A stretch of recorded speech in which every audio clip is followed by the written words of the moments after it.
You want to go ahead with yours then? I'm going to Sure. go ahead and do roll call so that Okay. we do establish quorum. Okay, Okay, Al Wyruth, Here. thank you. Bruce Burt, Here. thank you. Cindy Ayala, Here. thank you. Dale Calvert, here. thank you. Leanne Hernandez, I'm here. thank you. Liz Soltero, Here. thank you. Ian Johnson, Here. thank you. Jesse Lugo,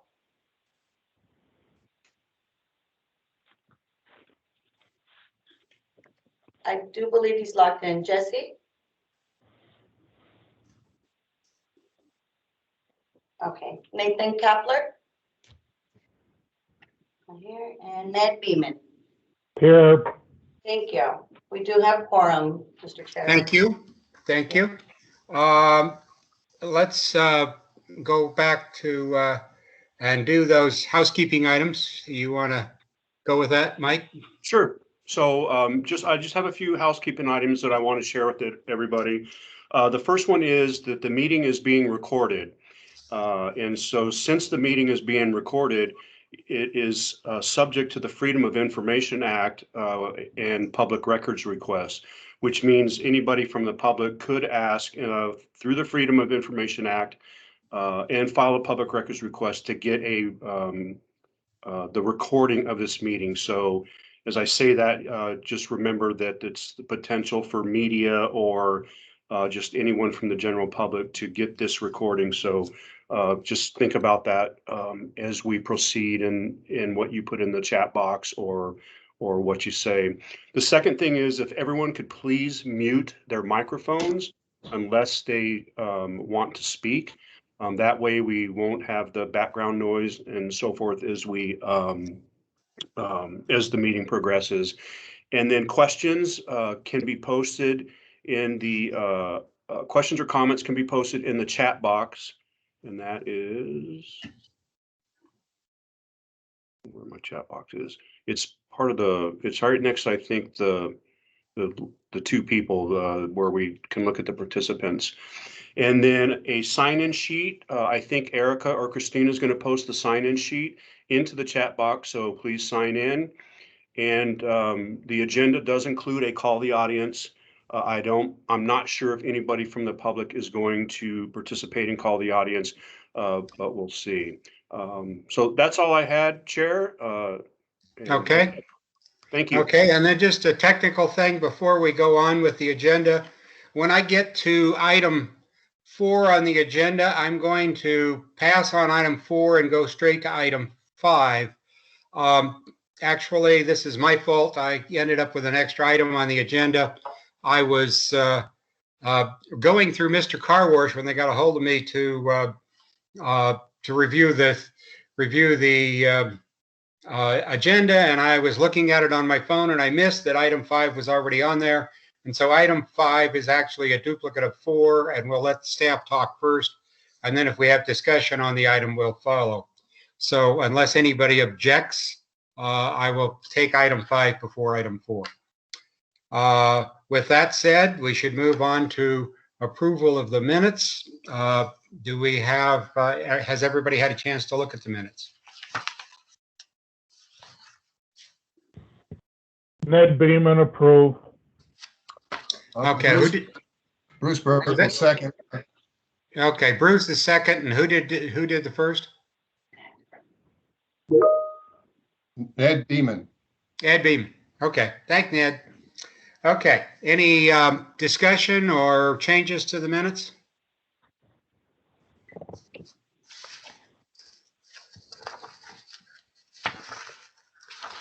Hearing none, I will assume there are none. All those in favor signal by saying aye. Aye. I do have to do a roll call. Oh, we have to, that's right, I'd forgotten that, my fault. That's Okay, shall we do a roll call then? Yep, quick little roll call here. Al Wyruth, Aye. thank you. Bruce Burt, Yes. thank you. Cindy Ayala, Yes. thank you. Dale Calvert, Yes, thank you. Leanne Hernandez, Yes. Thank you. Liz Soltero? Yes. Thank you. Ian Johnson? Yes. Thank you. Jesse Lugo? Jesse, I think you might be muted. Ned Beeman? Yes.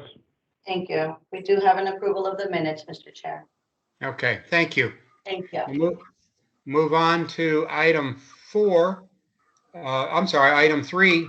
Call to the audience. We're getting feedback. Somebody.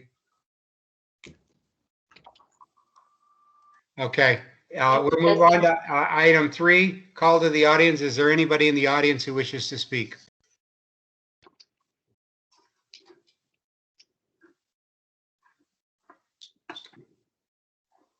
I'm looking through the list. I don't even see anybody extra in the audience. Is anybody else? Anybody there? So I assume since we hear nothing, we will move on to item 5, as I explained earlier. And this is for Todd and James. Want to talk about the $14 million for local road projects. Are you ready, Todd and James? So this is Todd. I'm a management system administrator with Department of Transportation Mobility. I am ready if you're ready. We're ready. We're ready. Okay, I'm going to share out my screen while I also introduce James Castaneda, who is overseeing the pavement management section. I'll do the presentation, and James is here for any supporting and to address any questions if that needs to be. If somebody could just confirm they're seeing a PowerPoint. Yes, I am. We're good, Todd. Excellent. Thank you. So I understand this is an informational update on the $14 million local road repair program. This is just kind of go over some of the baseline rules. This effort was approved by Mayor and Council on January 28th. It was for fiscal year 2022. So that's beginning in July 1, this upcoming July 1, and goes through that fiscal year, June 2022. The resolution was $14 million to be used for local road repairs. The kind of how the numbers hash out of that is $2 million were identified for each of the 6 wards. The remaining $2 million would be for use under the mayor's office discretion. Funding was to come out of the general fund and highway user revenue fund. So that was the resolution. Some of the selection criteria the pavement team or that we used in this effort was to the rules were local roads only. So we exclude any arterial collector streets, basing that on the major streets and routes plan that the city has. The effort was to look at worst first. And in that conversation, so worst first local streets, we followed some of the spirit and conversations through the Bond Oversight Commission, through the efforts of Prop 409 and Prop 101, where we were looking at local street areas, so polygons, as opposed to just individual streets. We're looking at these worst first areas by ward to kind of look at that 2 million for each ward, right? Since we were talking about the worst first areas, the recommended treatment would be for full reconstruction. This is consistent with Prop 101. Another rule was that the design costs were going to be absorbed by the HERF monies outside of the allotment. So of that 2 million or 14 as a whole, none of that was to be used for actual design costs. That being said, we did identify 8.5% for indirect costs to be able to do contract management and perform inspection of the materials and work. Another criteria used when looking at these areas was to select primarily residential. So again, something that we took note of through conversations through this commission. And what that means is, right, we're not, while some local streets are not arterial or collector street, so they're identified as a local street, they may be in a primarily industrial area, not serving neighborhood areas. So we did take the approach of focusing the efforts when considering where to best use the 2 million for worst first as looking at primarily residential. So we looked for greater than 50%. As we go through these selection criteria, another thing worth calling out is that any polygons as defined, which I guess I should just go over that again, when defining a polygon area. So these are not neighborhood by name per se. We defined polygons to be local street areas that were consistent in condition and bounded by logical geographic boundaries. So major streets are a good boundary. If there's a wash, separation, trying to make polygons that fit that criteria, right? Similar streets in similar conditions, so we're not mixing a failed road with a good road. And within major street boundaries or major feature boundaries. And I think we've gone through that with this commission, although there's been some turnaround there before, but staying with those same polygons, just refining them a little bit. When looking at those polygons, that's how those were defined. So as we're selecting them for this worst first use of 2 million per ward, it needs to be recognized that some polygon areas are larger in cost, to keep it simple, than $2 million. It will cost more than $2 million to address them. And so just for simple terms, those were skipped in the selection process. So these are the selection criteria based upon that resolution.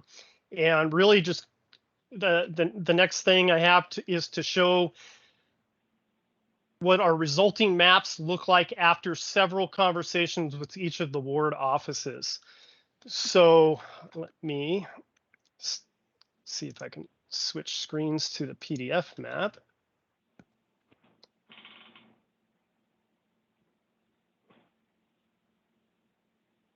Whoa.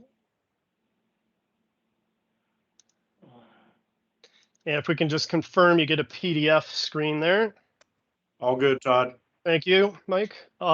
So just to go through these one at a time, and these again are after conversations with each of the wards. And I know you can't see this, I'll zoom in a minute. But this, going over Ward 1 here, we have a legend in the bottom left, which essentially tells us what the color scheme is. So the colors that you're seeing here of each of these polygon areas is representing the average overall condition index of that area. So there may be streets that are not exactly in the same condition. The polygon color and numerical value, right, the overall condition index is representative of the average within each polygon.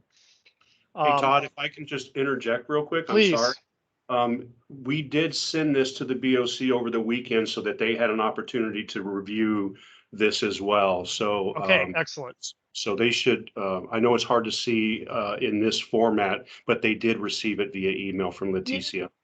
Well, that's great. So I can gloss over this a little more and then take questions. Maybe that's more appropriate rather than get through the details. So the legend's there, and if you have the material, you can review that a little farther. But just to say it, the colors represent the conditions, and I will just zoom in to highlight where we landed through the discussions with each of the ward offices. Now, not all of these are locked in. Most are kind of locked in, but not 100% everywhere. So this is a informational status update for where we're at today. So with Ward 1, through the conversations, turn this tool here and zoom in, what we ended up considering from the direction of the ward office was looking at a corridor as opposed to a single neighborhood area, right? So we first presented polygon areas and then conversation, and it evolved, and we landed to, and you can kind of see it hopefully here in this light blue cyan color, a bike boulevard corridor that would get up to the $2 million. So what's being depicted here, hopefully it's somewhat clear. Again, you have the materials to zoom in a little more, but essentially we have 44th, and this is the Santa Clara Bike Boulevard. It jogs on roads of different names, but it's the Santa Clara Bike Boulevard down here to Michigan Street. Then we hop this because it was in better condition from and did not need to be resurfaced. And we pick back up and we're following this, again, the Santa Clara Bike Boulevard all the way down to Valencia Road. Now you'll see some other hops here that are included. This is the Nebraska, a section of Nebraska Bike Boulevard that goes from essentially just east of I-19 to 12th Avenue. And with the remaining money, we're able to pick up this. This is Liberty Bike Boulevard here, if you're able to follow the cursor. And I apologize for those of you that maybe can't. I'm trying to make it flash. From the ward boundary down south to Los Reales. So in the conversations about the worst first, what's being depicted here is a bike boulevard strategy. So let's address the bike boulevards. And in the treatment conversation, to be able to address more roadway with the same allotment of $2 million, what's being considered here is a lesser than reconstruction treatment consistent with the product of the Proposition 409 areas, or if you're familiar with it, Catalina Vista neighborhood was recently resurfaced with a not a reconstruction but more a lesser treatment there. So what that allows is more roadway to be addressed, but will have a little less life to that pavement. You'll see some cracks. Just to set the expectations, you'll see cracks sooner than you would in a full reconstruction. So this is Ward 1, and kind of that lesser treatment reconstruction, that'll carry through the theme of the rest of these wards. Hop into Ward 2. Ward 2 had very specific areas that, and these maps take a minute to load, so if I click that, good. Yeah, Ward 2, excellent up here. So Ward 2 had some specific areas for us to address. So again, I'm zoomed out, I realized that, but just to kind of give you the lay of the land here, there's 3 polygons, if you will, that are selected here to be addressed in Ward 2. There's detail maps for each of those areas that kind of show you what the road network looks like. Some of the polygons, and this is again consistent with previous discussion, right, can be deceiving on how dense they are. Sometimes they look like polygons, but it might be open land. So these details kind of give you a clue of what those roadways look like. So these neighborhoods are we have Hidden Hills, Fountain Park, and a section of Desert Steps.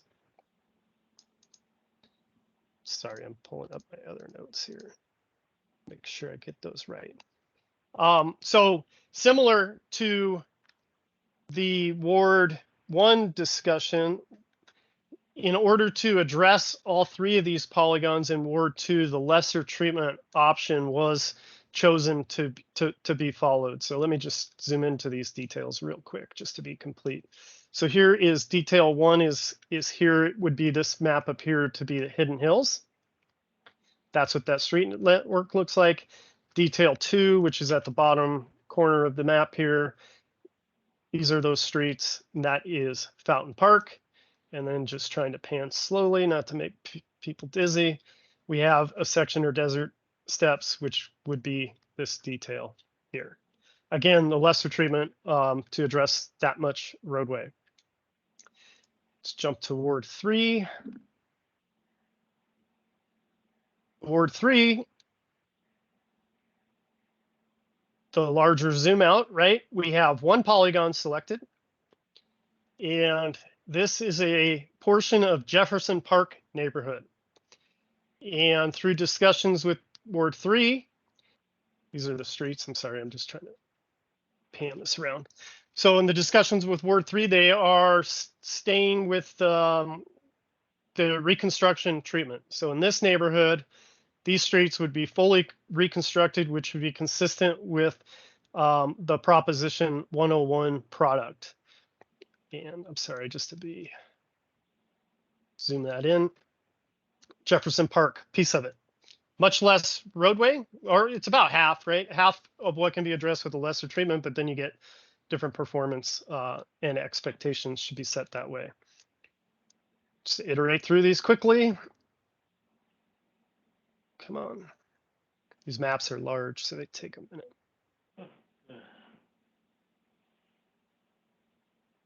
There we go. The Ward 4 map, and this was also presented at a Ward 4 public meeting. Zoomed out level, we have 2 polygons. One is here and one is here. I'll zoom in so you can kind of see where that is a little better.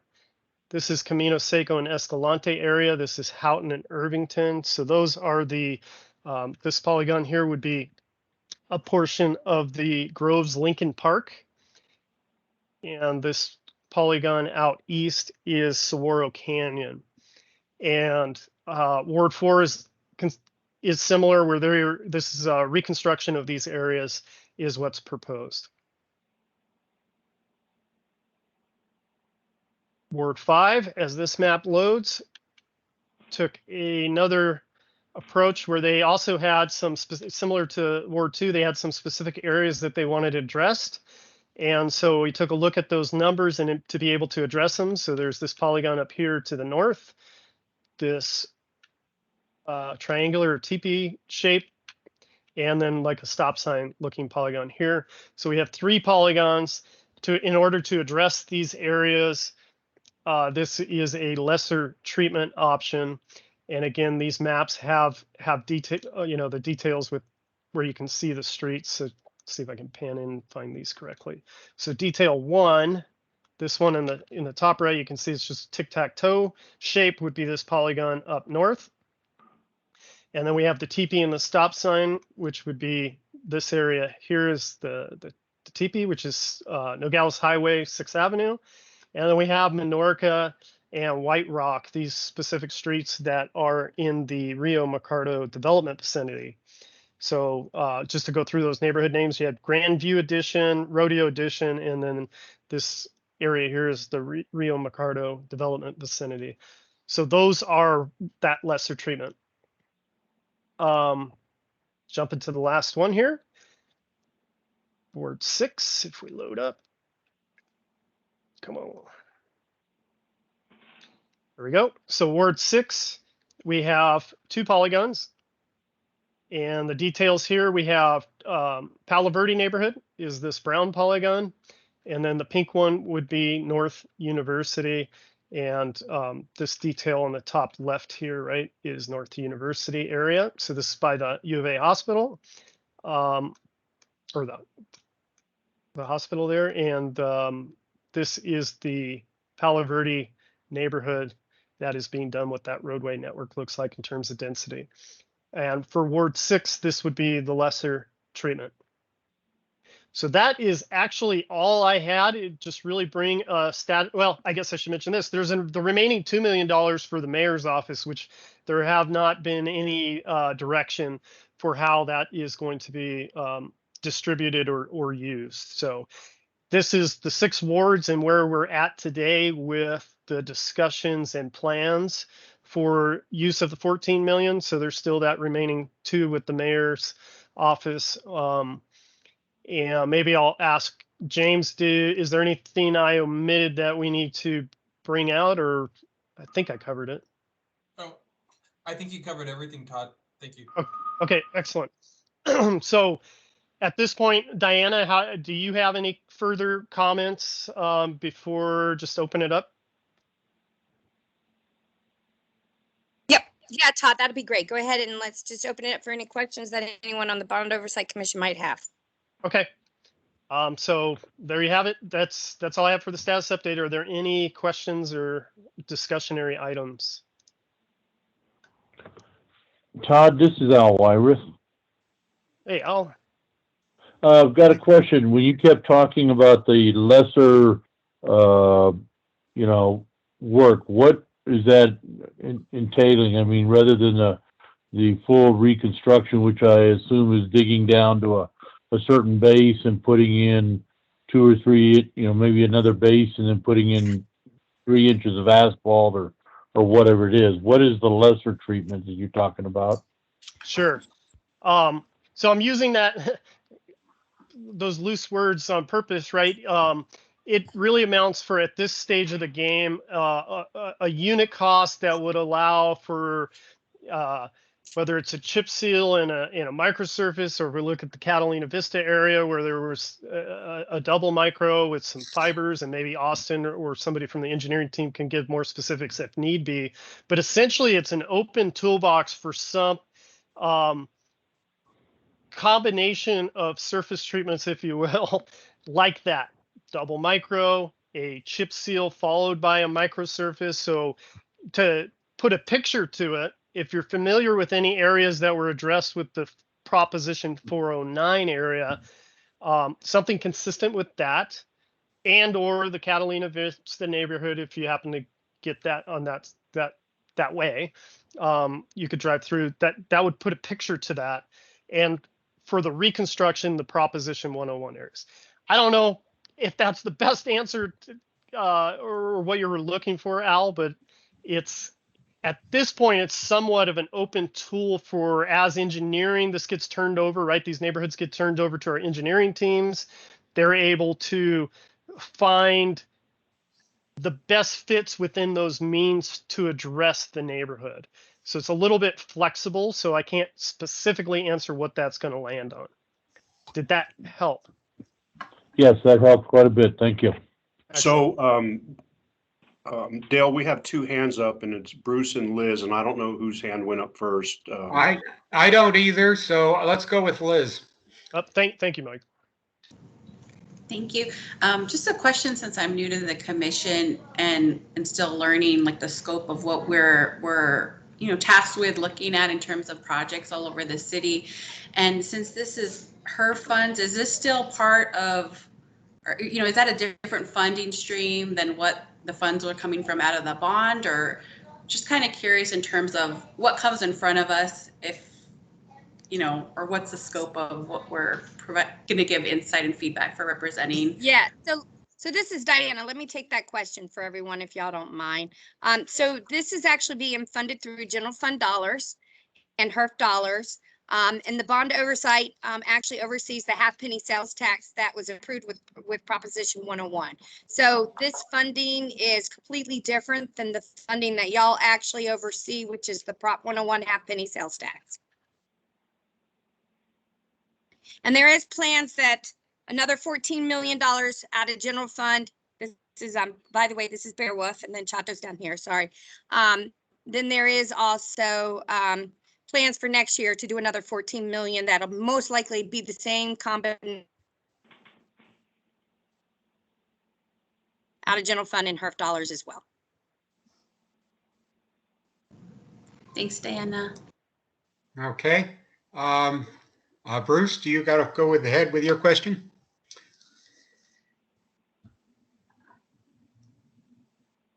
Hey, Bruce, you're muted. Bruce took his hand down, so maybe he Yeah, doesn't. no, I took my hand down and then failed to put my mic on, so my apologies. I was saying, Dale, that I actually had a couple of questions, if you don't mind, and certainly I don't want to. No problem. No All right. problem. So what I'm hearing, and I guess I'm looking for clarification on this, with the exception of the mayor's office, which has $2 million to disperse, are we to understand that essentially these decisions have been made by ward in the terms of the selections of the polygons to be improved? I don't know if we lost Diana. So Yeah. So I think the short answer is yes. I mean, we presented data and information and some initial polygon selections, but then we absolutely took direction from the ward offices in areas they needed to see. So I think the short answer is yes. And so. And that was the direction. If I could jump in here real quick, Please. Bruce, just to add to Todd's comment. And that was the direction that came out of the resolution. I do understand that, and I appreciate the comment, Diana. I will just voice a concern. I think it's the best way to put it. This commission has had a long history since 2012 of being essentially in the process and involved in making decisions about the use of funds. And the commission was established under Prop, I think it was 409, which was initially a bond fund, but it has transitioned to being an oversight for the half-cent sales tax. So we've got a long history. And the purpose of this commission is to assure the public that the decision-making process will be objective and will not have political influence in the decision-making. I think the concern that I have, and I'm speaking personally here, is that a decision that moves from a commission to individual ward offices and the mayor's office could create the impression in the public's eye that the process has the potential to be politicized, and that your influence with your particular council office could make a decision as to which of the many roads within each ward or would be serviced, especially so with respect to the mayor's office. For the mayor doesn't have a ward, and I appreciate that the decision hasn't been made there. But how is the mayor going to distribute $2 million if it's not evenly distributed across all the wards? How is that going to look like anything other than a decision that is favoring one ward over the other? Now, I make those comments advisedly. I don't know whether the council had given any consideration to that, but it is a concern. I want to say in the next breath that I'm delighted that the mayor and council have identified these needs as needing more money than is being provided by simply the half-cent sales tax. So I guess my question, Diana, is this going to be a trend? Is the 14 million for next year going to go through a similar process? And why not have this be handled by the commission, which has not only entertained bond money, but tax money? And in fact, but for the effort to pass a countywide issue, we were in discussion with the county to handle those funds. So there's a long history here of using the commission, and it's taking a turn in a different direction.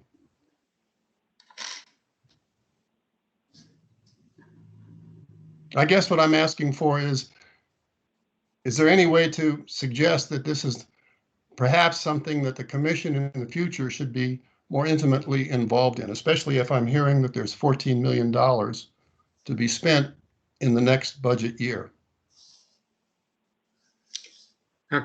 Diana, do you want to take that, or? Concerns,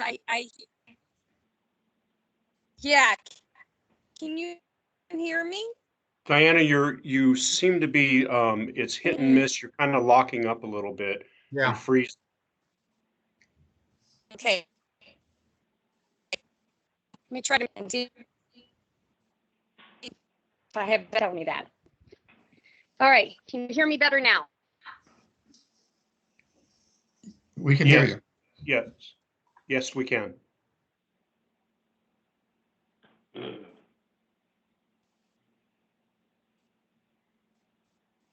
If you're saying something, however, we can't hear it. Now we can't. Exactly. We're still not hearing anything, so.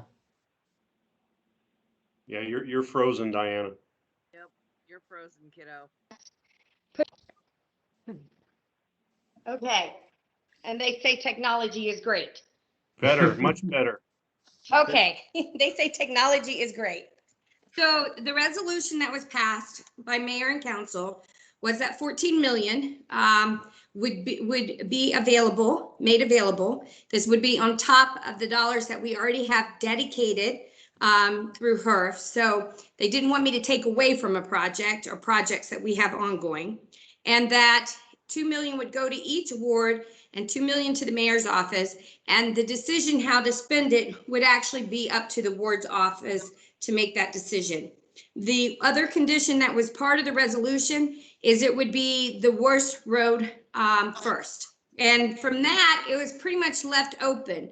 We as staff wanted to follow the same practice that the Bond Oversight Commission was, to try to make sure that we were giving the council give the mayor and the council some air cover, as I would call it, on the criteria so that it would fall more in line with what y'all are doing. I will tell you, I think the better conversation that needs to be had is about the opportunity to go out for another proposition to continue the road work. And I think that's where there's an opportunity of maybe pulling it all together. But this 14 million right now, as Todd had shared, we pretty much have met with every ward. They pretty much have given us direction. It's pretty decided.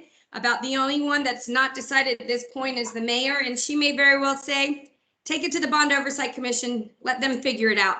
But right now, I will tell you, the ward offices, we provided the worst polygons. They've made the decision on the practice they wanted to follow, and that's the direction we're taking because that's how the resolution was drafted and passed by mayor and council.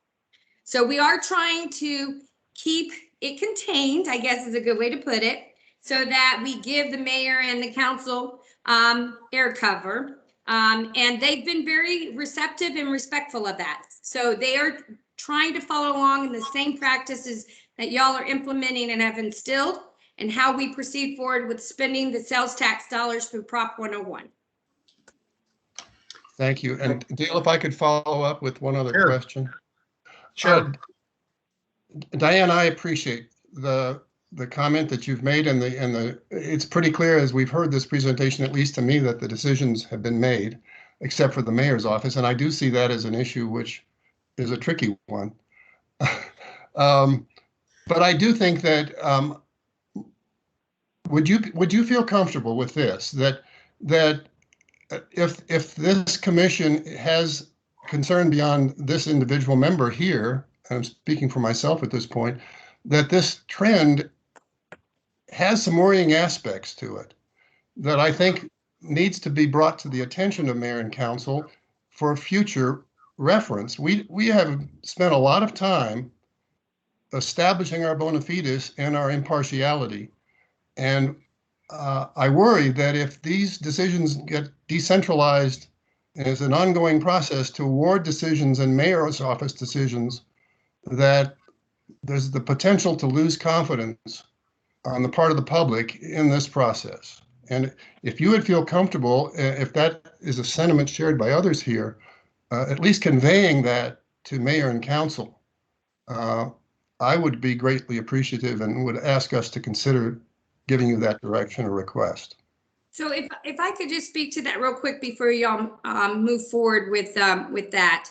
I will tell you, we're working very hard and making sure that there is a definite division between this extra 2 million and then what is actually coming through Prop 101. And as I said, I think the better conversation that needs to be had, because, you know, Prop 101, we have 2 more years. We are finished in June. We're finished in, actually, we're done in June of 22, but we all have some additional funds to be spending out. So I think the more importantly is the conversation that will be forthcoming about an extension of Prop 101.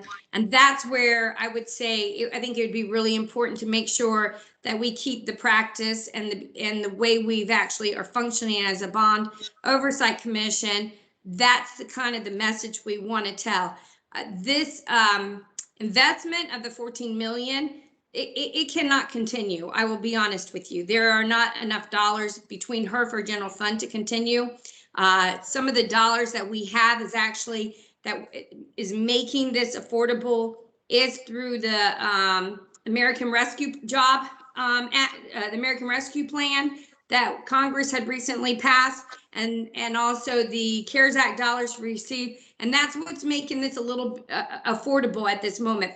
But Bruce, this isn't going to be a continuous practice. The dollars are not available there. And that's why I think it's going to be more important for the conversation to be about an extension of the Proposition 101 versus us continuing to try to pull money either out of the general fund of HERF to go out and do $1 million or $2 million here. So I don't see this being a long-term practice, just because it's not affordable or sustainable from that perspective. It was shared with me that they would like to do it 1 more year. And the reason behind that is because When we go back out for the extension of the potential Prop 101, those dollars would not be available until FYI 23. So just to stay with making sure roads are getting done and repaired, that was kind of the thought process behind continuing for FYI 22 and 23. I hope that kind of clears it up. But my recommendation and the conversations that I've been having with council and the mayor is we need to really look at an extension of Prop 101 and what that needs to look and feel like, because we have over 77% of our roads failing. We need consistent funding to actually make a dent. And we need to talk about the structure of that tax so that we can invest more dollars in our local roads than we have been in the past. Thank you, Diana. I want to get to Jesse particularly because Jesse, along with Bruce, were ones who objected to what the whole thing in our last meeting. And Jesse wanted to talk about his objections last meeting, and I abruptly cut him off from the discussion because it was not on the agenda.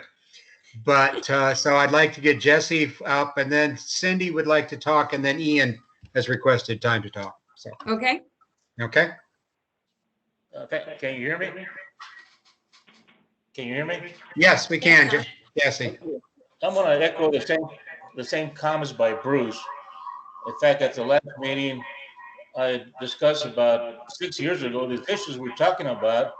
I wrote a letter to mayor and council that more general fund dollars, which meaning HERF dollars, should be used to assist. So only because these are tax dollars that we're receiving. And I believe by mayor and council members passing a resolution, it appears to me that they're micromanaging the efforts of this commission was set up from the initial. So in doing so, I'm going to contact my council members saying that I object to it. Maybe if not, if they don't reconsider, then what is the purpose of having this commission?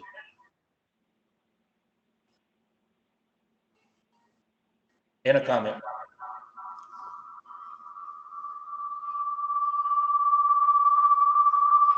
If everyone could make sure that their mics are muted other than the person talking, then we won't get the feedback. Thank you, Mike.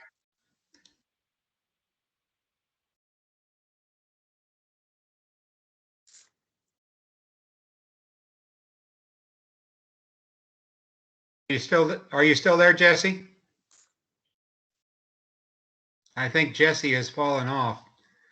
Can you hear me? Are you there, Jesse? Yes. Can you hear me? Yes. Go ahead. Yes. Those are that's my add on my comments. Okay. Thank you, Jesse. Let's move on to Cindy. Cindy, would you like to make your comments? Yeah, I would.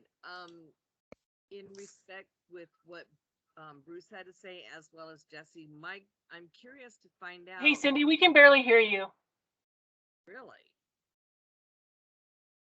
Can you hear me now?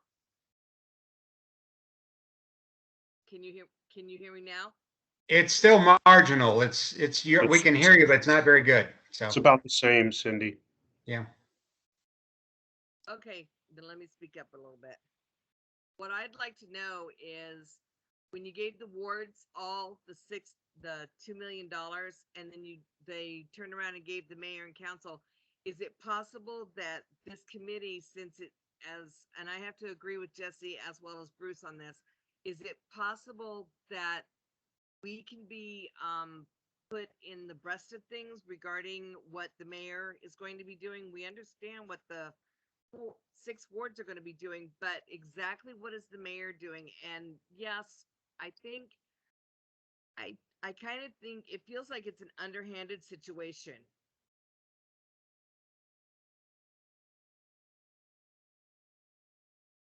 So Dale, if you're okay, I'll respond to Cindy's question. Yes, go ahead. Okay, so I will tell you at this time, I do not know what the mayor has planned. I have not had a chance to arrange a meeting and meet with her to even start the conversation. As I have monthly meetings with all of the other ward offices on a monthly basis. So that was much easier for me to start the conversation with them. And they were very anxious and had very strong ideas But we came in again and showed them based on the practices and the policies that were put together through like Prop 101, we followed those same practices and guidelines. That is what we actually ended up turning around and taking to the ward offices. But as far as the mayor, I just have not had a chance to have our calendars line up to have that conversation. But I am hoping that we'll have something in the next 30 days and I can bring that back to the Bond Oversight Commission once I have that meeting. Thank you, Diane. Did you have anything else, Cindy? No, I'm good for now.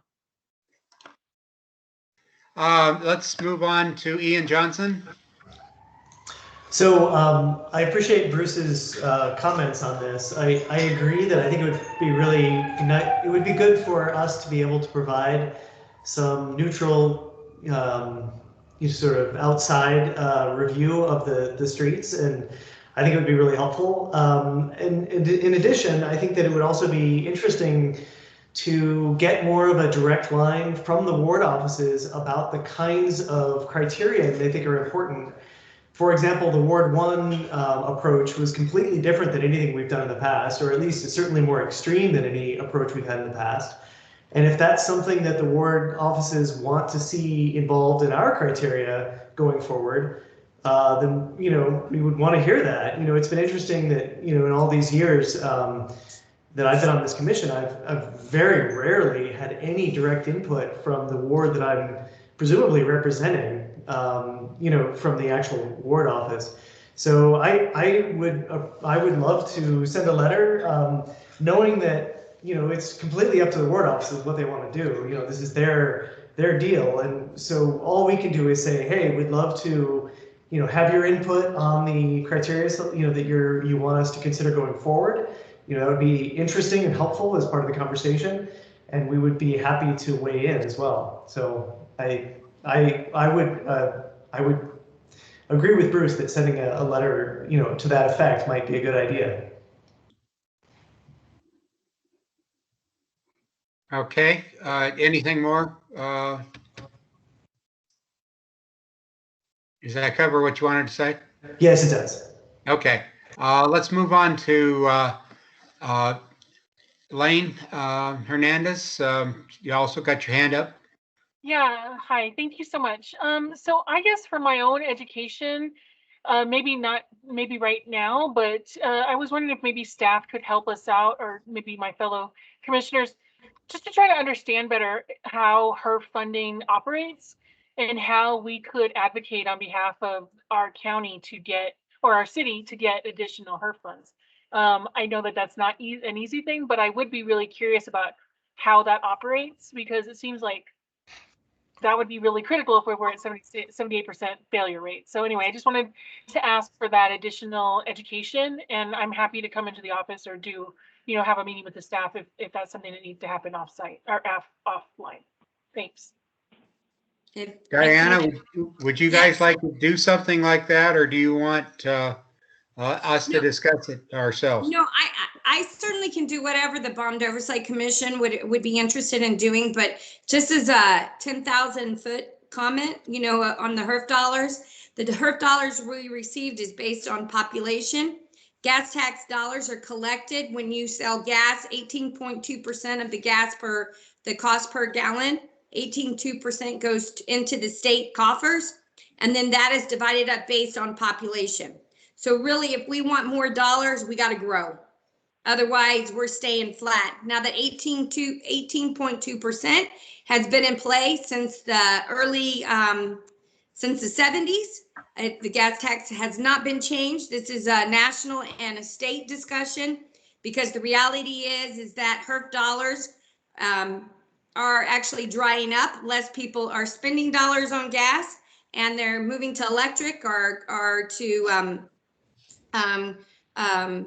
more fuel efficient vehicles, so not as much gas is being bought. So our dollars in the HERF fund have actually slowly been decreasing over the years. So there is a conversation that needs to be had about how we're going to continue to fund infrastructure dollars. That's what's been so great about this Proposition 101 is it's given us an additional half a penny sales tax that generated roughly $225 million. 125 million went to public safety and 100 million went toward the roads. So there is a bigger conversation about continuing it, and then how much of that do we actually continue to put toward improving the roads and other transportation initiatives. But that's a 10,000-foot view, but I wouldn't mind pulling together just a bigger conversation on the HERFs and how they're generated. Thank you, Diana. I'd also like to throw out there, as somebody who's been doing this transportation stuff for 30 years, I've had probably a couple hundred discussions on HERF, and it's a very complex subject. And I'm going to give a very much even maybe a 100,000-foot view of it. The bottom line, to get more HERF money, we got to talk to the Arizona legislature, and they have to do it. And so it's probably not happening anytime soon. They've been refusing to increase the tax for 30 years. So with that said, I have another hand up. Liz, you want to make your comment? I just also welcome the opportunity to learn, being a new member, and I, understand I don't have the history, of some of our commissioners that I'm joining here today.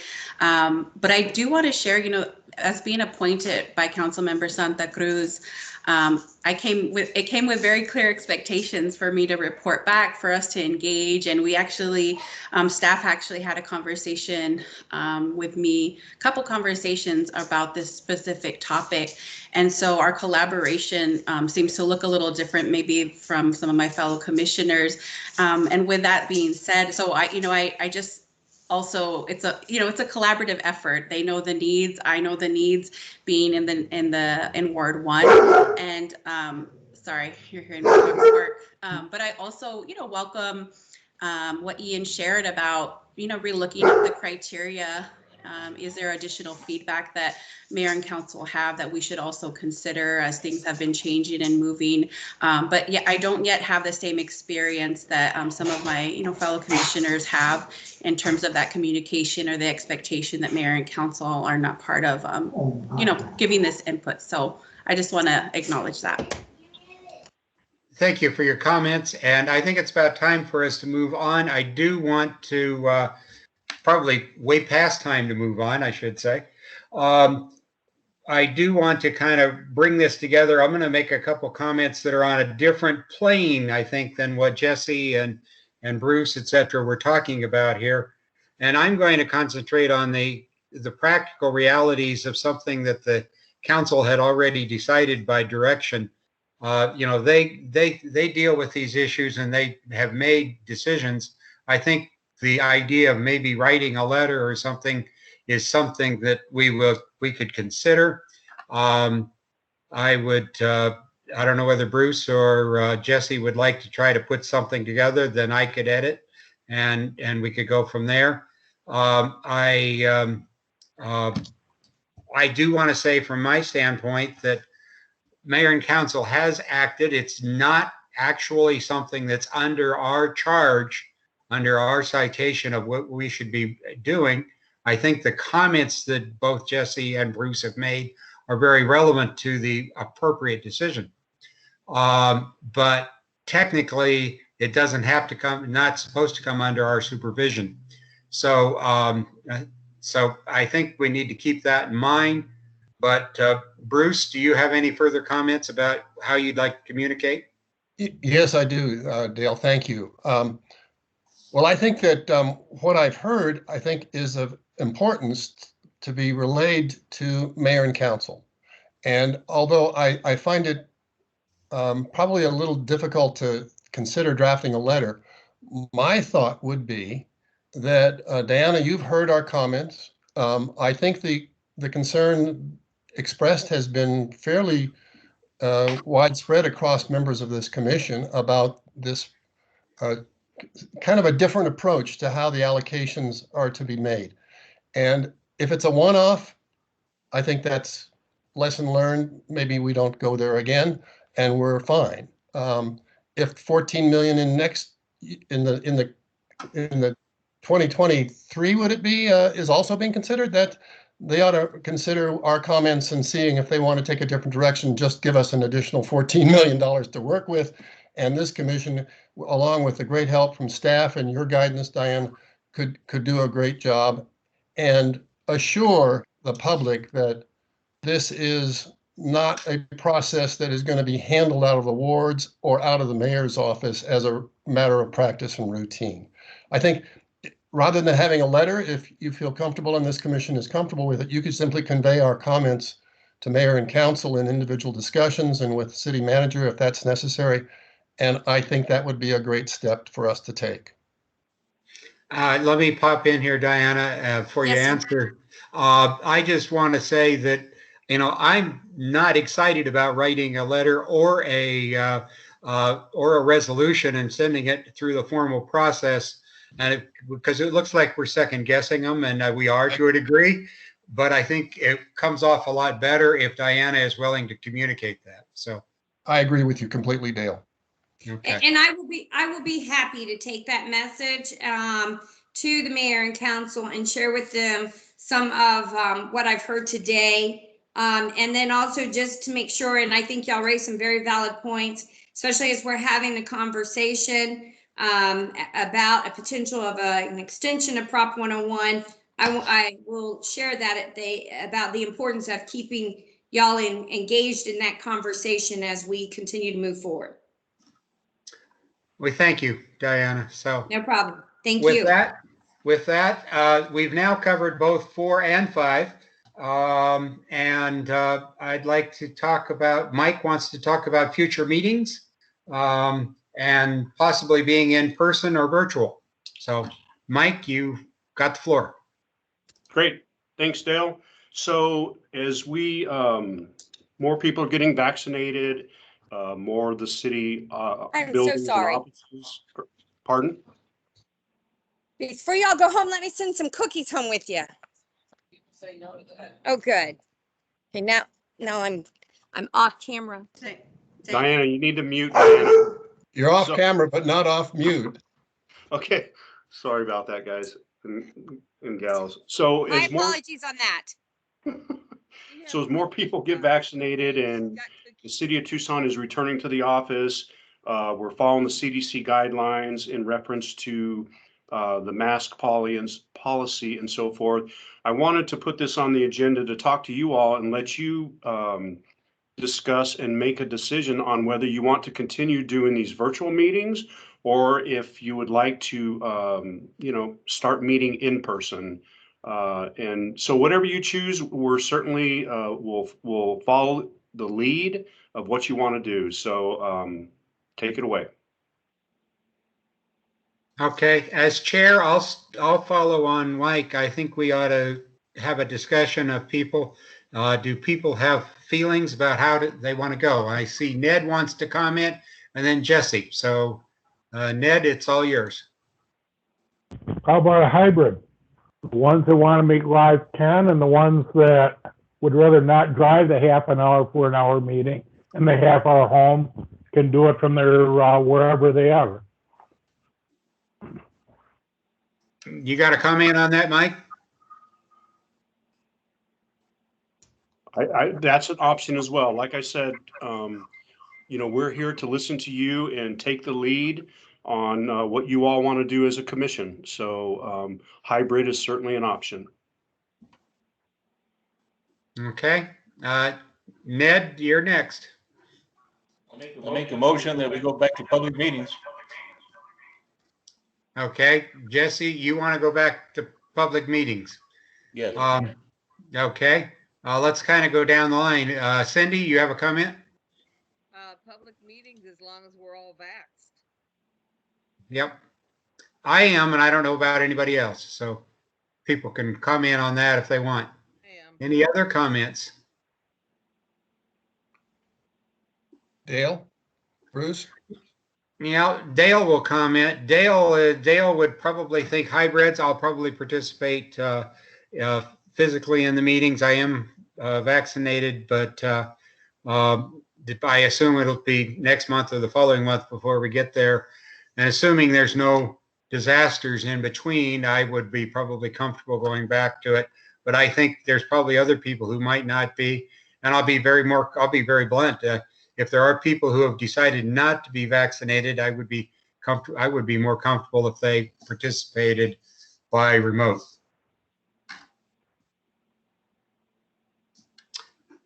Any other comments?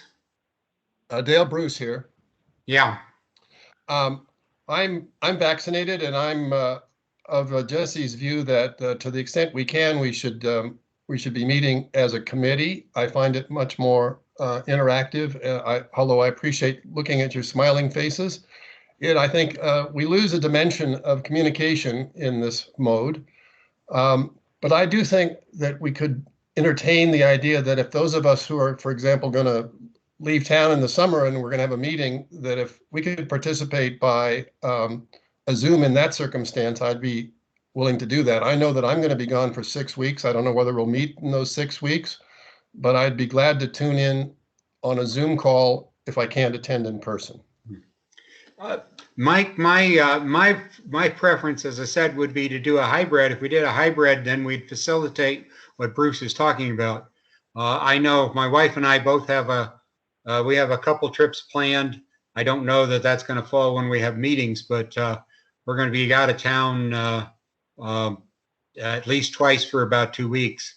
So, hybrid may still be out there for that reason. So, do you think a hybrid can work, Mike? I believe it can. We are certainly doing some hybrid meetings with our management team in the office. There's some technical difficulties with it, but we just started, so it's we're working it out, and certainly, like I said, it's whatever you all want to do. We're open to it, and we will accommodate whatever your needs are. Okay, then I'm going to make a decision here, and I'll wait for the committee to holler at me. I'm going to say let's go with the hybrid meeting and see how it works. I suspect we're not looking at another meeting until sometime in July or August. Is that about right, Mike? So once again, that's on the agenda to discuss a future meeting date. Yep. I'm not sure, if there's much to discuss during the summer. We may want to move to more of an August, September meeting. Really, we only need to meet, once a quarter. So, but again, that's up to you all when you want to meet. But things are flowing smoothly. We've got project updates going on. I can email you the CRL. We can email you, the residential updates as well as the financial and the arterial updates. So I'm not so sure that we need to meet during the summer, that we could probably wait until August or so forth. But again, that's up to you guys. Whatever you all want to do. Okay, then let's table the meeting date and a decision on the form until we get through the rest of the meeting, see where we're at the rest of the meeting. And I see Cindy has her hand up. Did you want to add something, Cindy? Yeah, with school getting out this week, and generally because my neighborhood does not meet and I try to avoid all meetings until August, September, I would prefer no Zoom, no no meetings until August or September. Okay. Thank you. I hear you. Okay. Let's move on to item 7 on the agenda, the updates. I guess it's up to you, Jeffrey. Well, good evening, everybody. I am going to share my screen. Please just let me know once you can see it. Can you guys see the financials? Yes, we do. Okay. Yes, fantastic. we got it. So I'm going to walk you through the financials as we have them through the beginning of May. So far this year, we have collected $24,743,008 from the half-cent sales tax. Prior years, we've collected $30,328 for a grand total of $91,773,337. We had originally, throughout the life of the plan, projected that we would collect $100 million. And with about 13 months left on the program, we're already at just about 92 million. So that is to say we are ahead of where we thought we were going to be with collecting revenues, which is a good thing to have. Total program to date, we have spent $33,672,547. We have currently encumbered $7,856,243. So basically, we are anticipating spending an additional $58,471,211. Now, this table is pretty much the same information that's in this chart, in this graphic. It's just giving you kind of the visual representation of the data here. Now, one thing that I would like to point out that's not super easy to see, but if we continue along the same trends that we've seen historically, so if nothing major changes, we anticipate or project that our revenues are actually going to come in here. And that number is $122,640,389. So that's approximately 22.5 million more than we originally projected when we put the program together. The next screen, or the next slide rather, is basically just a representation of all of the different packages as it relates to the arterial roads. And really what I want to point out here is our original budget to get all 13 of these packages done was $62,224,893. However, right now we are projecting to spend only $59,098,729, which actually means that, you know, the total sum, we are thinking that we're going to come in under budget by $3,126,165. The next slide is the same, but for the local roads. And again, what I want to point out here is our original budget, was $40,148,518. But we are currently projecting that it's going to cost $36,401,353, putting us ahead by $3,747,165. So not only are we projecting to come in under budget to deliver all the projects that were promised as part of the original proposition, we're also projecting to have a revenue surplus and deliver more revenues than originally anticipated. With that, I'm happy to answer any questions or to pass it to my colleague, Sarah, to talk through and provide updates on the arterial packages. Hearing no questions, let's go ahead with Sarah unless somebody's got something. Okay, so we're looking at approximately then $27 million excess funding. And so is this something that the possibility that maybe this is a question more for our director, is this maybe where the council is looking at that $14 million, figuring that they're going to have excess funding here out of this, or are they not doing anything? I can add a little bit to that, and then I'm happy to turn it over to Diana if she has anything she'd like to add. I would like to point out that much of what I just showed are projections. It's not revenue realized, and not all the projects are done.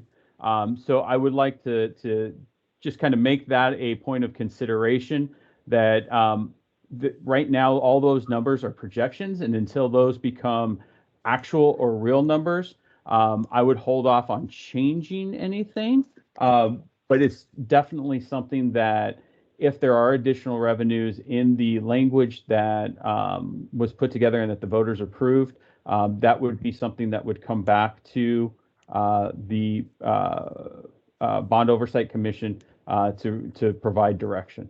Diana, would you like to add anything to that?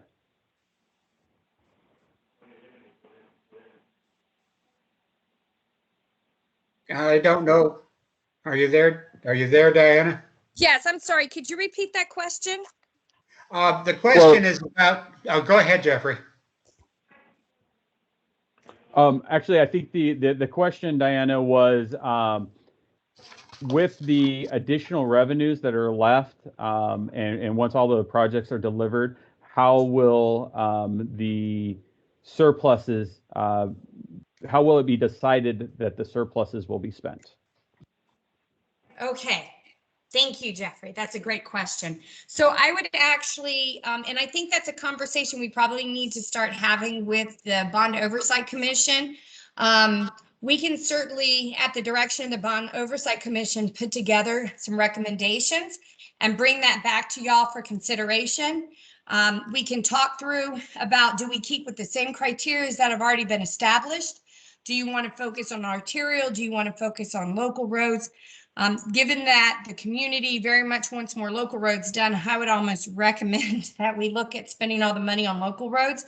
But we can certainly talk through, we can set that up as an agenda item and then talk through it with the Bond Oversight Commission and get direction from y'all, because the responsibility of those dollars does fall to the Bond Oversight Commission. And then we can go and actually work through that and brings back suggested programming of those additional dollars. I think that, Diana, I think that's a good project to start with the fall. Yes. And I think we ought to schedule with that idea in mind. While you were off, I think we talked about the meetings, and we're probably going, unless we have a reason to put off meetings until like September. But we'll agree, finalize that at the end of the meeting. But Okay. then we could talk about it at that point. So Yeah. any Mr. other? Chair, Yeah, Mr. Dale, Chair, I this would is Al again. I'm sorry, go ahead.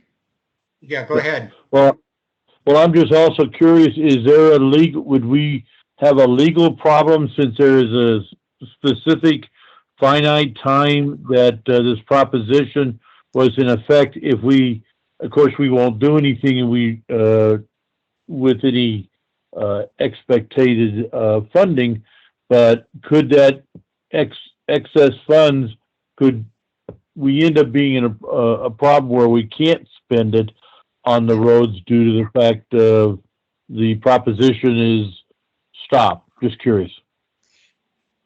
So if I may take that question, Mr. Chair? Sure. Thank you. So as far as the time, there's not a defined time, but the city would like to have it pretty much wrapped up. Right now, the way that this went out for Proposition 101 and was approved by the voters was that a certain percentage of it would go, 60% would go to arterial and 40% would go to locals. The only thing is we have to deliver on that. So there was a package put together. It was approved by the Bond Oversight. We have to deliver on that package first. And then whatever dollars are left over, if the Bond Oversight Commission would like to consider something different, if you do not want to do 60% arterial and 40% local, or you want to go toward 100% toward local roads, you certainly can do that. We would just have to then put that package together. We would need to go back to mayor and commission, council, and let them know that you're changing the formula and that you're recommending to move toward 100% toward local roads, if that's the wish of the board. And then from that, we would actually, and like I said, we can, at the next meeting, it would be my recommendation that we have the conversation. Y'all sort of will outline the criteria of what you want us to look for. Staff will then go back and work on putting together a package to bring back to the Bond Oversight Commission. if that is what y'all are agreeable in the direction you want us to go, we would then take that to mayor and council for dollars that are overspent, that are remaining, would be spent this way with this criteria. And as Thank far you. as a timeline, I will tell you, there's not a set timeline, but we would not recommend letting the money just sit there. We would recommend spending it. That's almost always good advice. So if the commission members have any other questions, does anybody indicate anything? I'm not seeing anybody, so. Dale, Ned has had his hand Yes. up for quite a while, and then I have a question as well. Sure, go ahead. Ned, did you have a question?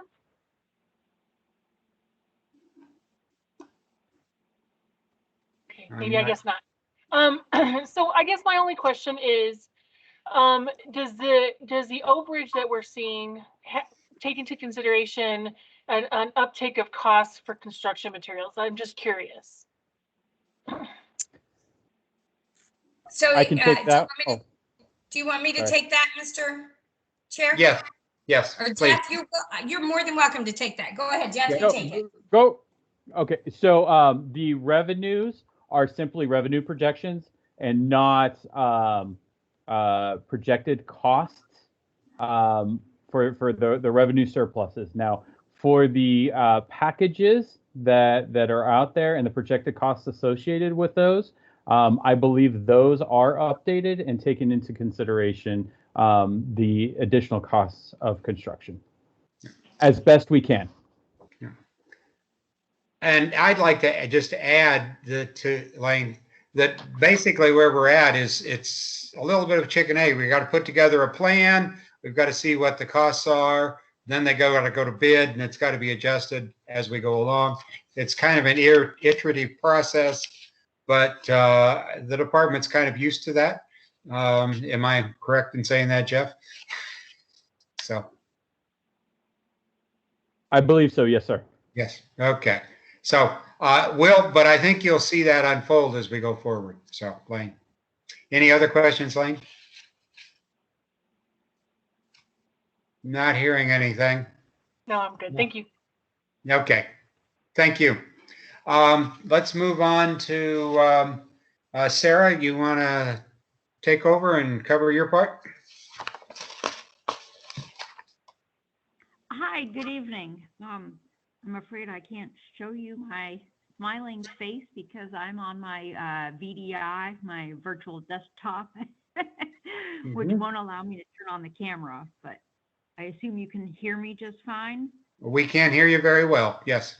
Great, thank you. Okay, wonderful.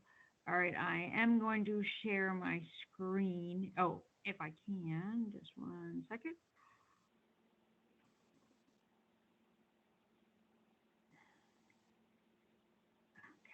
I'll go to my, okay, are you seeing that?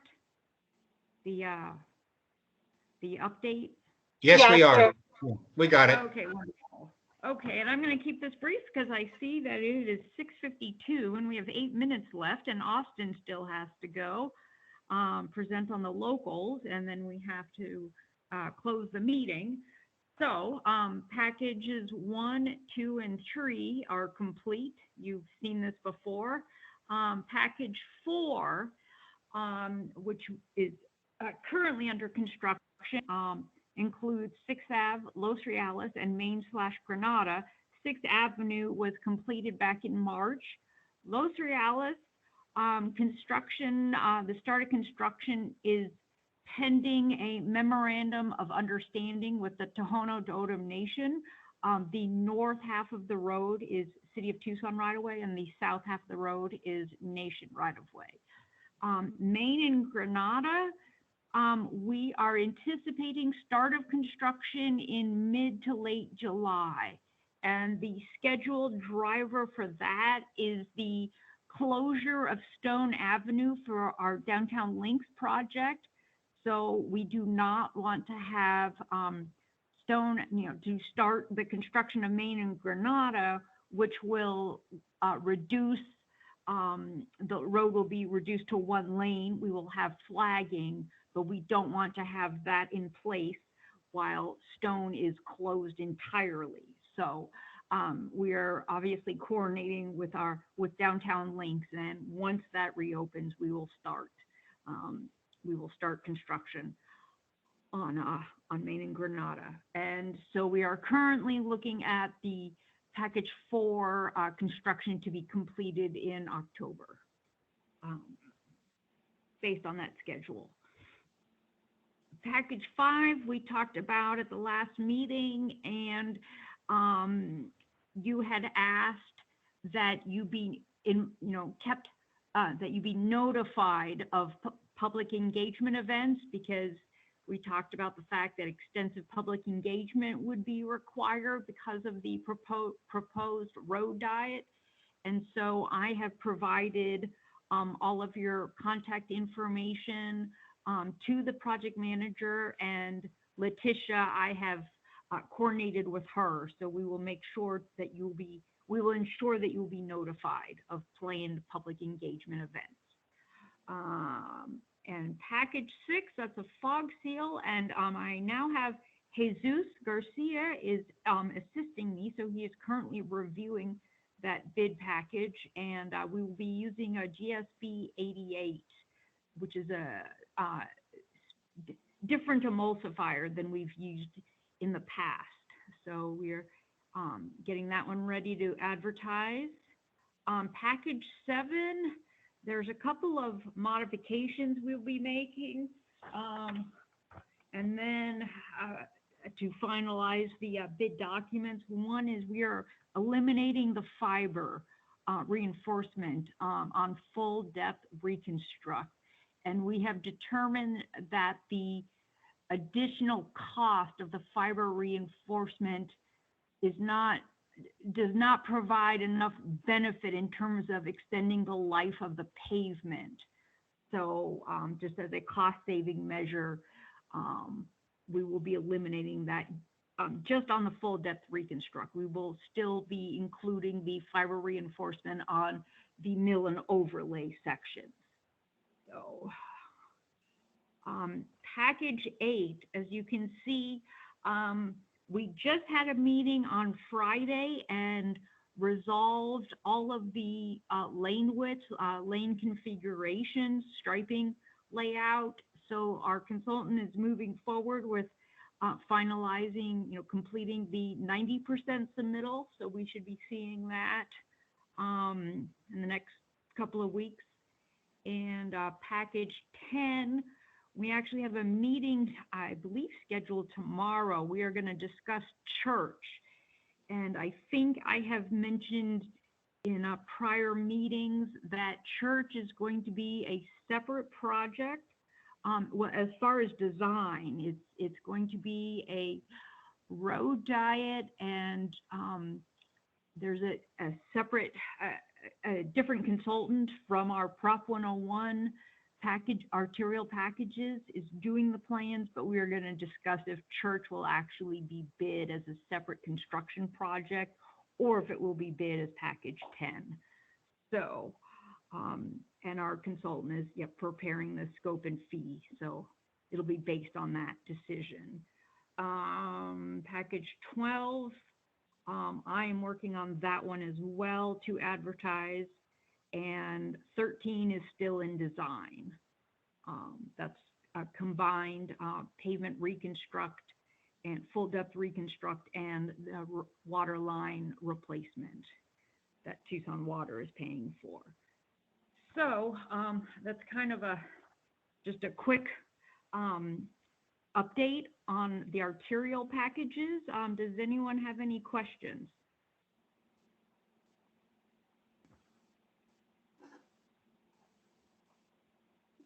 I'm not seeing any. Anybody have any questions? Did I hear something out there?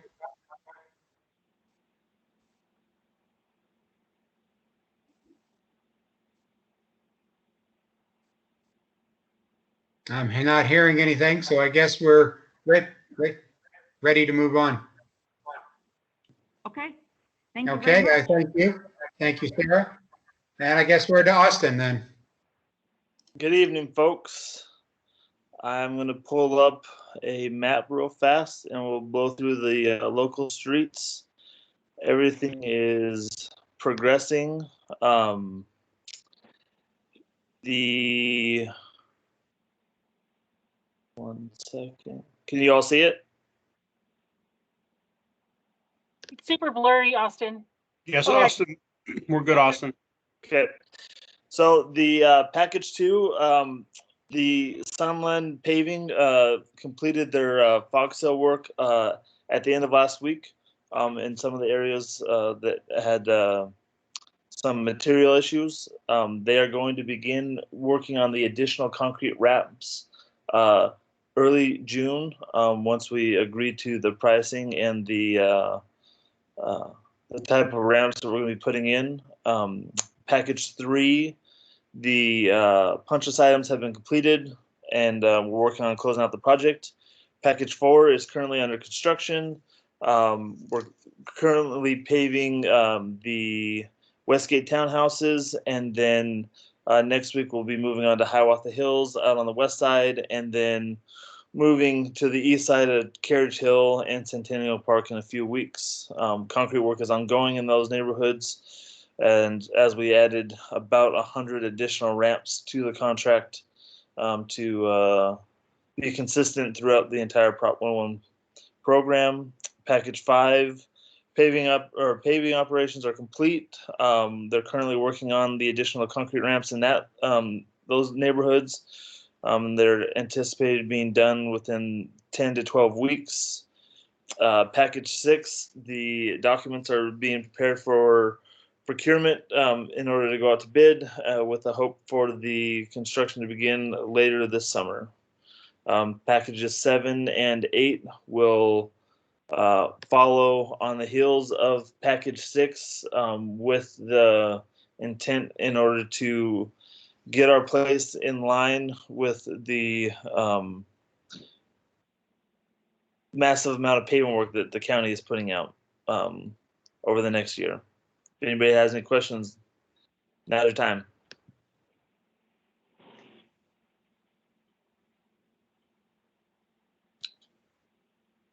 Do we hear any questions? I see none. Hey, I think we're ready to move on then. Austin, thank you. Citizens request log, do you want to run down it quickly or shall we just read it?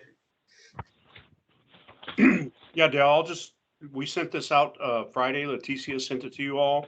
Since our last meeting, actually, we had a meeting on the 12th, and since the April 9th, we've got 32 additions to the citizen request log. Any questions? Thank you. I see none. Thank you, Mike. With that, we need to go to item 9 on future meeting dates. Does anybody have any objections to the concept of us going to September?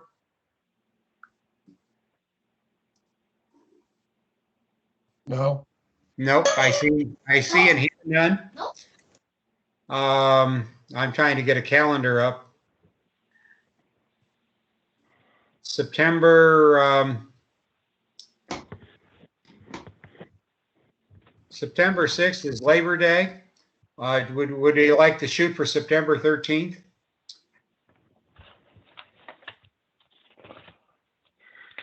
Any thoughts on that?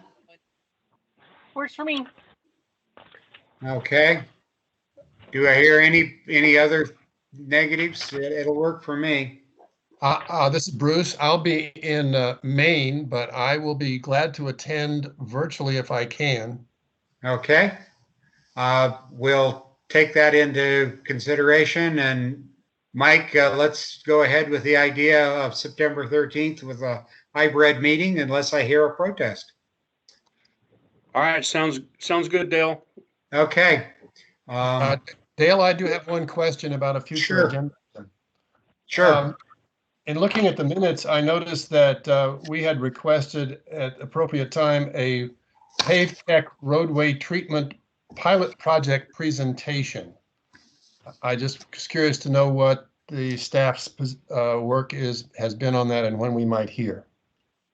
Yeah, I had forgotten about that, so thank you, Bruce, for reminding me. Does Diana, do you have any comments or any other staff have a comment? So I missed part of that ask. Can you repeat it, The- please? Sorry. Yeah, the question was about the pilot project, the pilot local street paving trial. You guys were going to do a presentation to us at some point. Do you want to plan on doing that in September, or do you still want to plan on doing it? No, yes, sir. Actually, I would like to do that in September. I'll get an update from the county. Because Okay. we partnered up with them on testing many different material practices on different roads. So the last time we talked about it, they were wrapping up the study. So I will be able to get that and then maybe even ask them to come and do the presentation, because we partnered up with them and we did that. So we can pull that together and bring it to you. Okay. So we'll plan on that on the September agenda unless there needs to be a change. So, Perfect. okay. And Mr. Chair, if I may ask, will one Yes. of the agenda items also be to start the conversation about the excess amount that the Bond Oversight Commission would like us to put together, how they would like for us to form the next package for consideration? Yes, hearing no objections if I hear no objections from the committee, I'll say from the chair, yes, we want to plan on doing that. So Okay. I see no objections. I see nobody raising a hand. So let's move ahead with that as our assumption. So with that, does anybody have any other business they want to bring up? I hear crickets, so I think we can say thank you to everybody, and everybody have a good summer, and we'll see you in September. All right. Take care, Okay. everybody. Thank Good you very night. much. Thank you. Bye. Take care. Be well, everyone. Thank Happy you. summer. Have a great